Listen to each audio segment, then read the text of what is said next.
Hi friends, hope you guys must be definitely doing good. आज हम अपने ज्ञान के मोती का अगला अक्षर है जो अल्फ़ाबेट है वो है एस।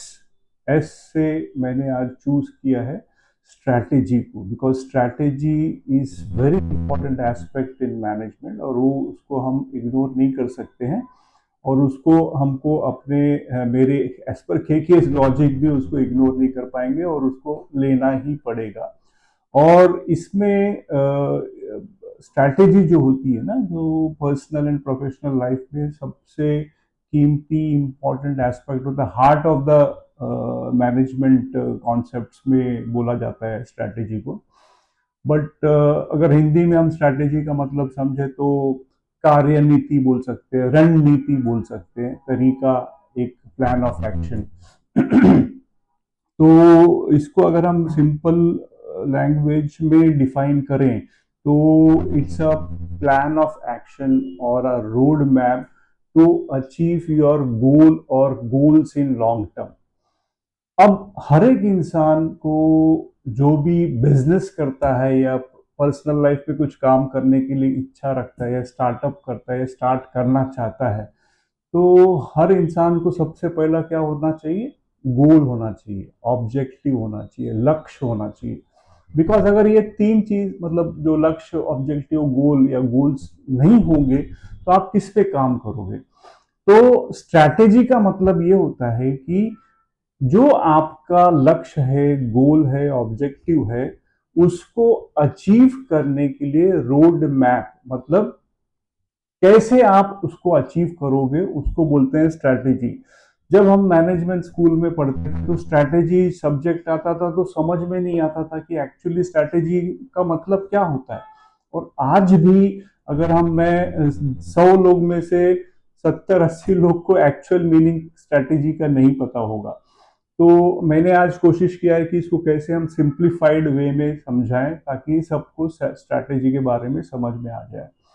तो स्ट्रैटेजी का मतलब होता है कि जब सपोज कोई आप एक लक्ष्य पकड़ते हो या ऑब्जेक्टिव या गोल पकड़ते हो, तो उसको डिफाइन ऐसे किया जाता है, मतलब एक सिंपल वे में अगर समझे तो कोई भी चीज जो आप करने वाले हो तो उसको पहला सबसे चीज होता है क्यों करना है। सबसे पहला एस्पेक्ट क्या है? क्यों करना है।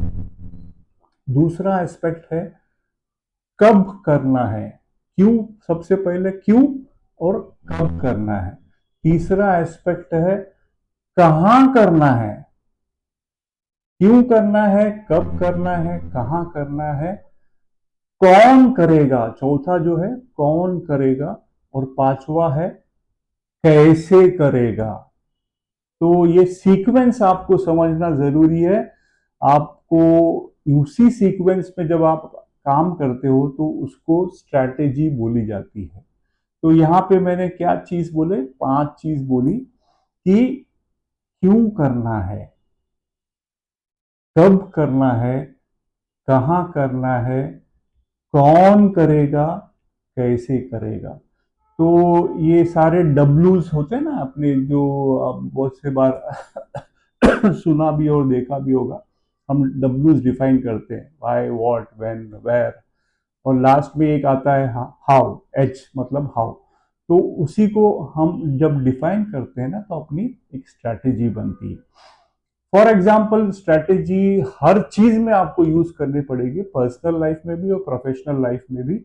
फॉर एग्जाम्पल अगर मैं बताऊं तो प्रोफेशनल लाइफ पे अगर सपोज कोई कंपनी एक नया प्रोडक्ट लॉन्च करना चाहती है, एक तो उसके लिए उसका वो स्ट्रैटेजी कैसे बनाएगा, तो स्ट्रैटेजी उसको ये बनाना पड़ेगा कि उसको सबसे पहले डिफाइन करना पड़ेगा कि वो बिजनेस में क्यों उतर रहा है, क्यों वो बिजनेस करना चाहता है।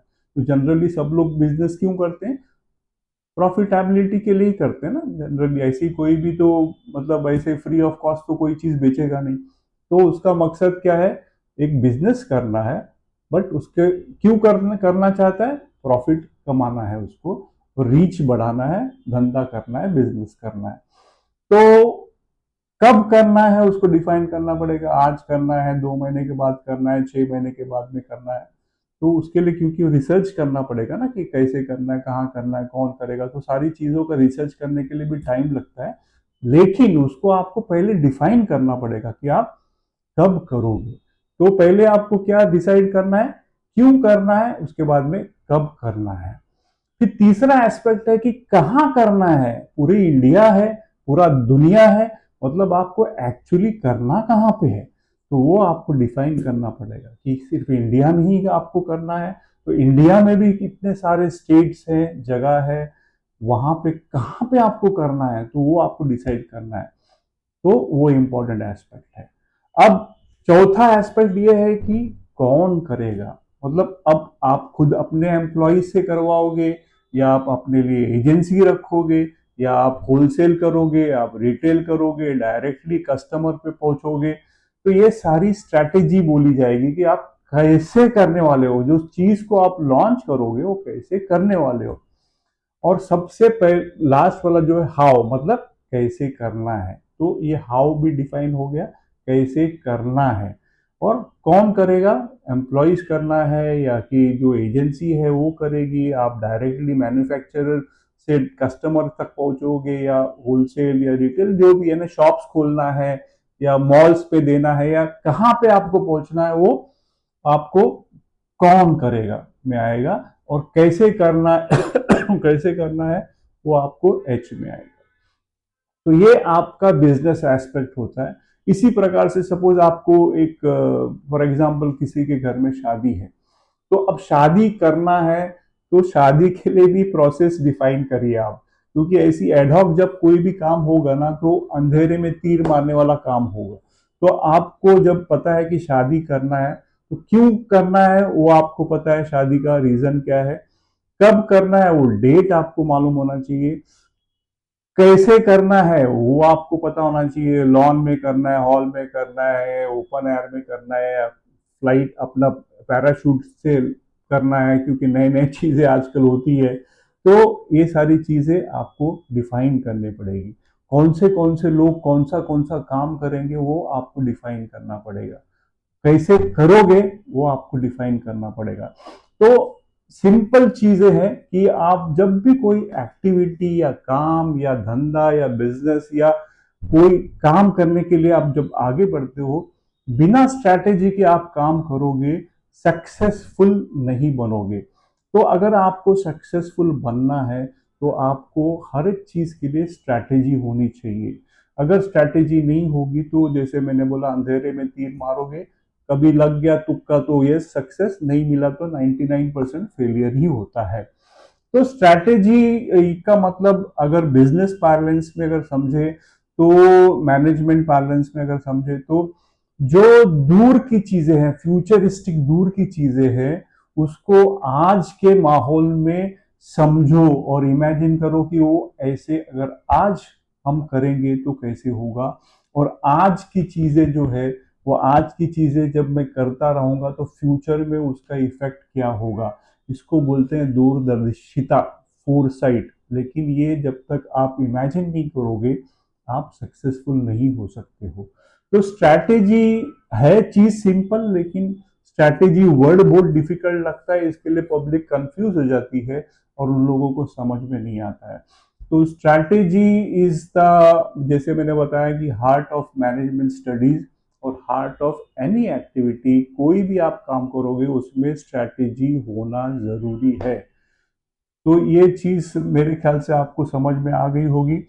और एक छोटा सा सिंपल एग्जांपल बता सकता हूँ कि सपोज क्रिकेट में, cricket is a favourite subject सबका, तो क्रिकेट में भी रणनीति अपनाई जाती है ना। ऑपोजिशन पहले स्टडी करता है कि कौन से प्लेयर का स्ट्रेंथ क्या है, वीकनेस क्या है, उसको किस चीज की अपॉर्चुनिटी है, थ्रेट क्या है। तो वो स्टडी सब, जो प्लेयर्स होते हैं ना उनके बारे में स्टडी करके, वीडियोस बार बार देख के फिर वो मैदान में उतरते हैं। तो मैदान में उतरने के बाद में फिर उन लोग उसी प्रकार से अटैक करते हैं, बॉलिंग वैसे रखते हैं, फील्डिंग वैसे रखते हैं, ताकि जो बैट्समैन के ऊपर उन्होंने स्टडी किया, फॉर एग्जाम्पल अगर विराट कोहली का उन लोग ने स्ट्रेंथ वीकनेस सब चीज देख के आते हैं, तो जब वो वीकनेस देखा होगा, तो उसका एक वीकनेस था कि शॉर्ट बॉल को मारना उसको थोड़ा डिफिकल्ट होता था। बाद में वो सीख गया, उसको एक्सपर्टीज हो गई, बट उसका वीकनेस था। तो लोग क्या करते, ऑपोजिशन क्या करता था कि उसको शॉर्ट बॉल ही डालते थे ताकि वो हुक करने की कोशिश करे, और राइट साइड पे ऑन साइड पे फील्डिंग ज्यादा लगाते थे ताकि वो कैच आउट हो जाए। इसी प्रकार से रोहित शर्मा का भी वीकनेस उन्होंने स्टडी किया था कि वो बाहर की बॉल को कट मारता है, करने शॉट मारने के चक्कर में कट लगता है और स्लिप में आउट होता है। मेजोरिटी ऑफ टाइम वो स्लिप में ही आउट होता था। तो इसी प्रकार से हर एक ऑपोजिशन भी अपनी अपनी रणनीति बनाती है, और उस ऑपोजिशन को अकॉर्डिंगली ही उसमें समझ के वो खेलती है ताकि वो जीत सके मैच को। तो आई थिंक मेरे ख्याल से आपको समझ में आ गया होगा कि स्ट्रैटेजी क्या है, और बिना स्ट्रैटेजी के आपको काम नहीं करना है कोई भी काम। जैसे मैंने रिपीट कर रहा हूँ कि पर्सनल एंड प्रोफेशनल काम में आपको स्ट्रैटेजी यूज करना है। तो मैंने एक छोटा सा एक क्लिप दिखाया है, वो आप बराबर ध्यान से रखना और उसके ऊपर मतलब बराबर सोच के रखो उस चीज को। जब भी कोई आपको स्ट्रैटेजी का वर्ड पूछे या व्हाट इज स्ट्रैटेजी पूछे, तो ये चीज आप उसको समझा सकते हो।